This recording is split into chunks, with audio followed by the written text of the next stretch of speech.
Friends in Christ, grace to you and peace from God the Father and from our Lord and Savior Jesus Christ. Amen. I was going to preach on the gospel text of today. I'm actually going to come back to that gospel text because there are some powerful things that should be said. But, Stacy, where is she? No, we're not going to do that commandment. But Stacy, in one of our sessions over this weekend, looks at the youth and goes, "What should the pastor preach on tomorrow?" And so suddenly, because of what they said, I had to change everything that I was going to preach on.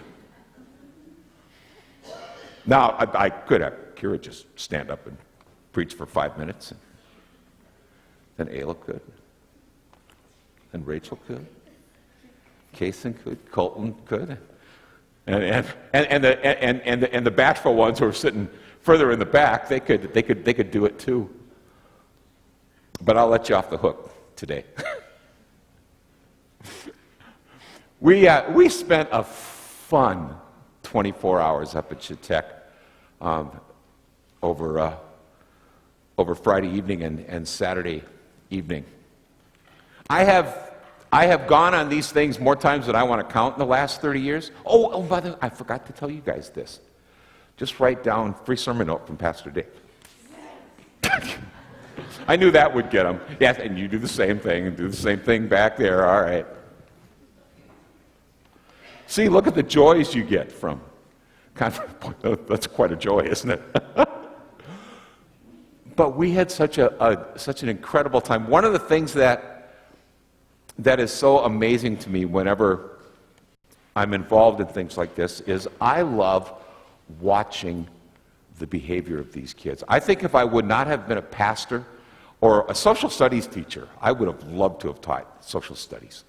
I think I would have been a sociologist because I love sociology. I love the study of groups and group dynamics and group behavior and how all of that works into play in the course of life. I might have shared this with you guys before. I am not so much now because this series has taken kind of a turn in tons of different directions. But I used to be a deadhead. Now people are going, what in the world is a deadhead? That means I was a follower of the TV series The Walking Dead. Now, there probably aren't too many pastors that can say that one of their favorite TV series was The Walking Dead. But you had to get beyond the fact that there are dead walking corpses running around trying to bite you and things like that, because for at least the first few years of that show, it was an incredible study in sociology and social behavior and interaction between groups, and I loved it for that reason. And I'm not the only one here that used to love it as well, and I will not say who was another adamant supporter of that. Will I, Paul? No, I won't. Thank you. I didn't think I would. But Paul and I used to get together on the Monday or Tuesday after the show, and we'd look at each other and go, well, what'd you think? And so we'd talk about it all. But I had probably more fun than you guys will ever know just watching you. Watching how you interacted. We had a small group that was up there. We had 40 kids from 3 different congregations. And to watch how these 3 groups at first kind of stuck to themselves, kind of hung real close like they were attached to one another's hip and shoulder and stuff like that. And they just didn't want to do anything. And then slowly, with the help of the counselors who know kind of how to do this, they started doing games and they started doing activities which slowly but surely kind of brought them a little bit closer together. And then, of course, what cemented it for a lot of folks was when they have to all sleep together. Or not sleep, as the case was with the guys. Because suddenly then, they're tossed in into rooms with kids from other schools and from other churches. And so suddenly, it's either a choice of now, well, we got to stick together and, be our tough trio, or we're going to expand out. It was so amazing for me to see that they chose the latter of the two. That as we're sitting there looking and watching when they're doing the activities, I'm seeing them suddenly breaking away a little bit and suddenly talking to other individuals from other churches. And to me, that is one of the fun things about a Bible camp experience, is you get to know all these kids from all these other areas and things like that. And how they did it was not, walking in front of a group of about 8 kids from another church and saying, "Hi, I'm Rachel, who are you?" Or "I'm Kason, who are you?" Did you do that to them, to groups, didn't you? No, nah. They did it one-on-one. They did it together. Just one person looking at another and saying, "Hi, who are you? Where are you from?" And that was so wonderful, because that kind of hit in with the theme of what we were talking about for our 3 sessions. We talked about Luther's Small Catechism. We were doing an introduction to the Small Catechism. And as we talked about the commandments and about the relationship, we talked about the first 3. Because if you want to break down these commandments, all of the commandments are about relationships. They are. But the first 3 are about one-on-one relationships, about our relationship with God.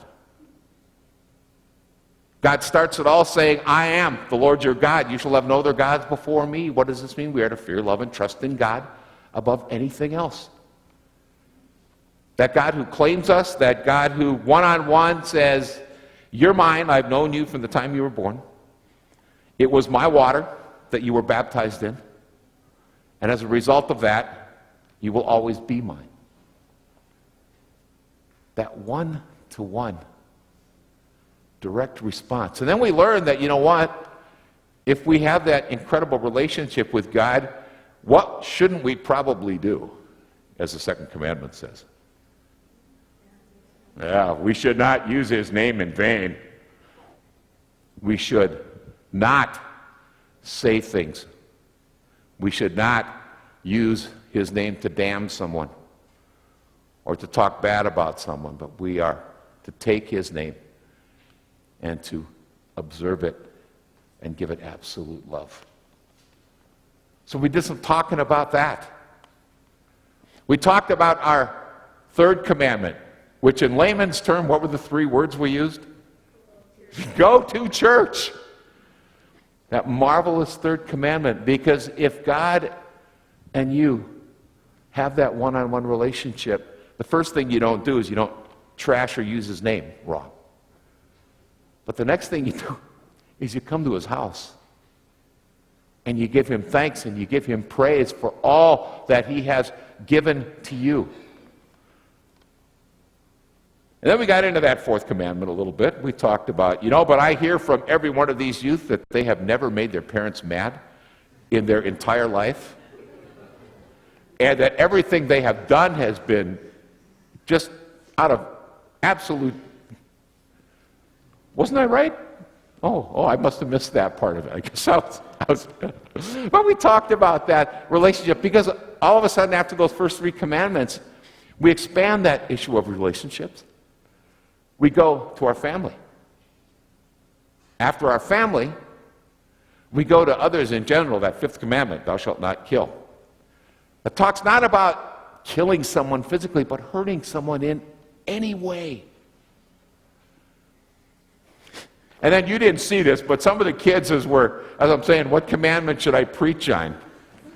Some were going like this. And I said, no. But we did talk about that commandment, the 6th commandment, thou shalt not commit adultery. And Luther actually put it best when Luther said we are to fear and love God so that in matters of sex, our words and our conduct are pure and honorable. And husbands and wives love and respect one another. I mean, that's a great way to put it. We talked about that. We talked about then the last set of commandments. When suddenly we go from family to other people to relationships with one another, we get into not doing things. Not stealing, right? Commandment 7. Not bearing false witness or false bearing witness. We had some trouble with that one as we were going over. Everybody was going, thou shalt not false bear witness. And I go, okay, how do you false bear witness? But we do not bear false witness with one another. We talked about the 9th and the 10th commandment of coveting. We got a great introduction to these amazing words. And as I shared with them, and I know I've shared with you guys as well, when Martin Luther was on his deathbed, his dear friend and cohort in the Reformation, Philip Melanchthon, asked a question that only a theologian would ask another theologian when they're dying. It wasn't, how are you doing, Martin? How's your faith? How's everything else? Melanchthon put it this way. He said, with all the stuff you've written, Martin, if it was all put into your house and your house caught on fire and you could only save one thing, what would it be? Luther said, save my small catechism. Because within it lies everything one needs to know about being a Christian. If you want to know what your kids are studying for the next sections in confirmation, they're studying about what it means to be a Christian. What it means to have that one-on-one relationship, what it means to have that relationship with other people, what it means to have that relationship with things. That's what we're studying. I want to thank all the parents of the confirmands for entrusting your youth to me, because it is one of the special things. I was sharing this, and I didn't tell you guys, but I was sharing this with one of the other adults that was there, and we were talking about intentional interim ministry and stuff like that. And I shared with them, I said, you know what? I said, I've had some ones that haven't been too much fun, that have been a whole lot of work and a whole lot of pain.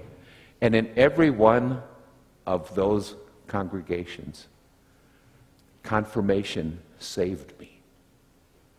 Because in the midst of an absolutely awful week, I would walk in to the faces of these young people with the smiles and with the excitement and with the mischief sometimes and everything else.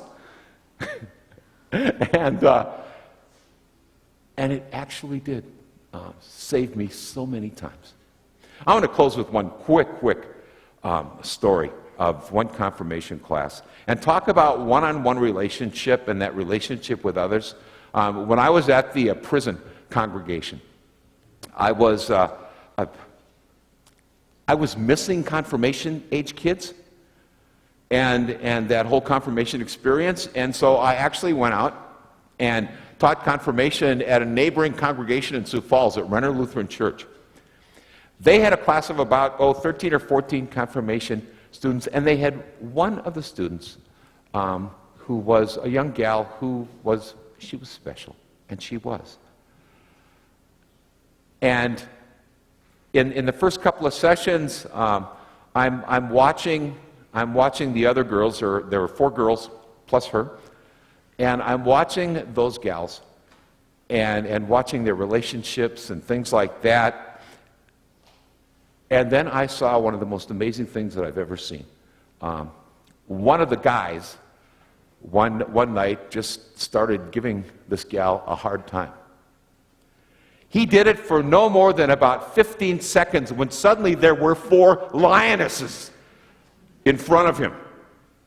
And I mean literally, they were like a wall that said, you don't say another word about her. And I'm thinking, wow. How to be a Christian, how to love God, how to love other people. Maybe all of us should take confirmation, huh? Again. Amen.